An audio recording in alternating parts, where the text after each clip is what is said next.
This is Optimal Living Daily, episode 1563, 5 Ways to Boost Your Spiritual Endurance by Cylon George of spirituallivingforbusypeople.com.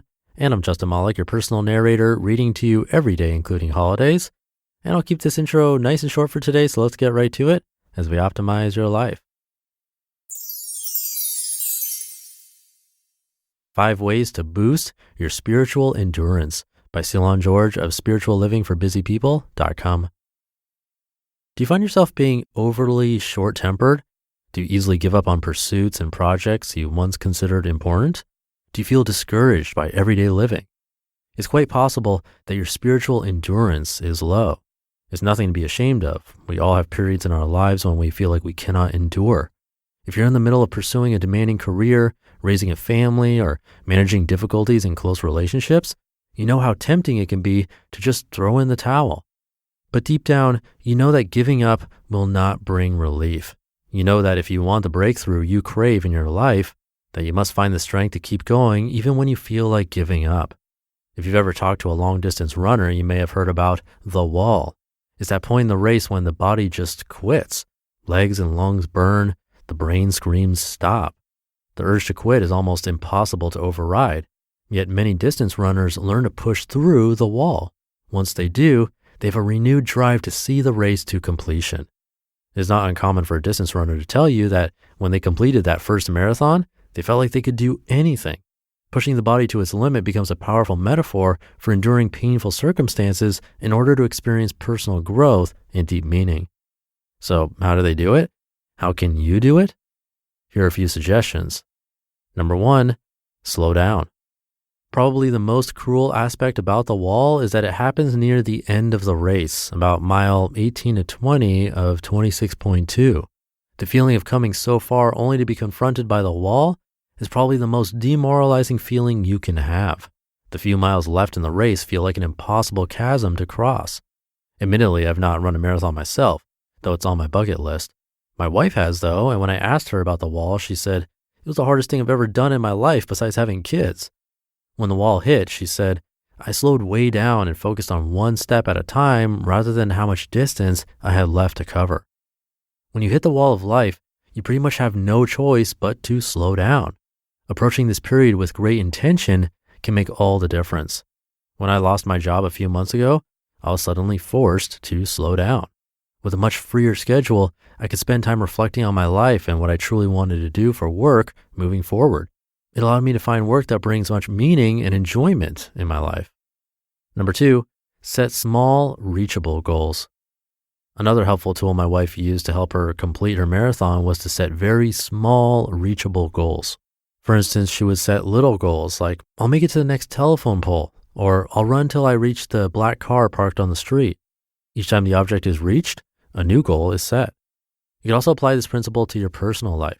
You can set goals such as, "I'll get through the next hour without losing my temper," or "I'll write 100 words in the next 30 minutes. Every time you reach a goal, set a new one. If you fall short, try making it even smaller.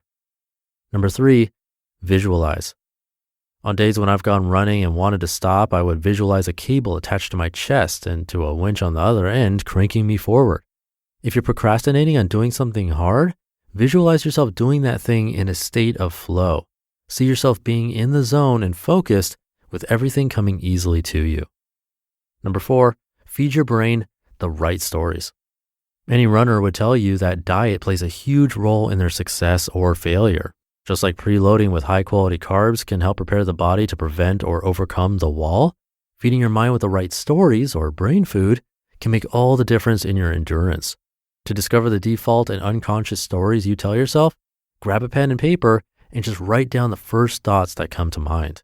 You may find yourself writing things like, "I'm not good enough," or "I don't have what it takes," or "I'm too tired to go on." Challenge your default thinking by finding evidence contrary to your beliefs. What situations have you been able to endure in the past? By whose standards are you not good enough?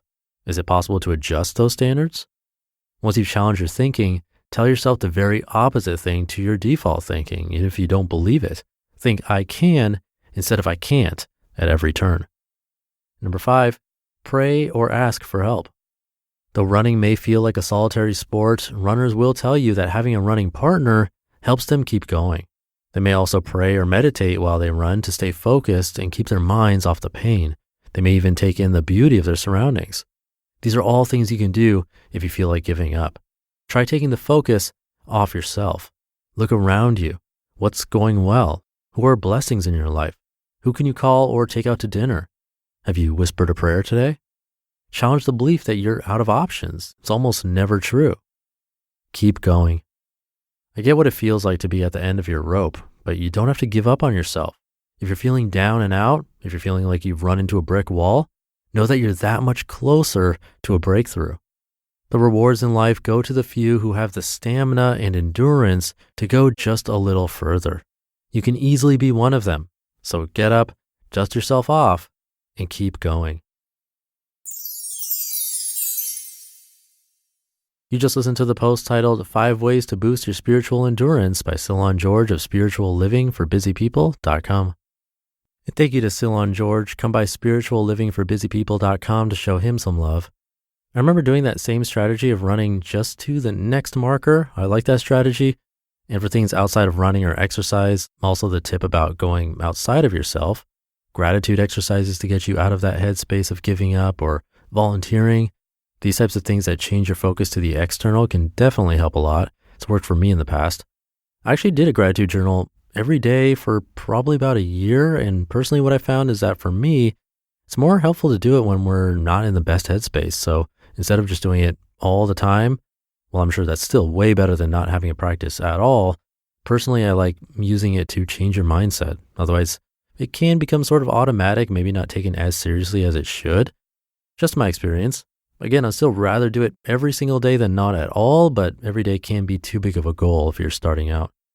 Anyway, I'll leave it there for today. Hope you're having a great day, great weekend if you're listening in real time, and I'll be back tomorrow for Minimalist Monday, where your optimal life awaits.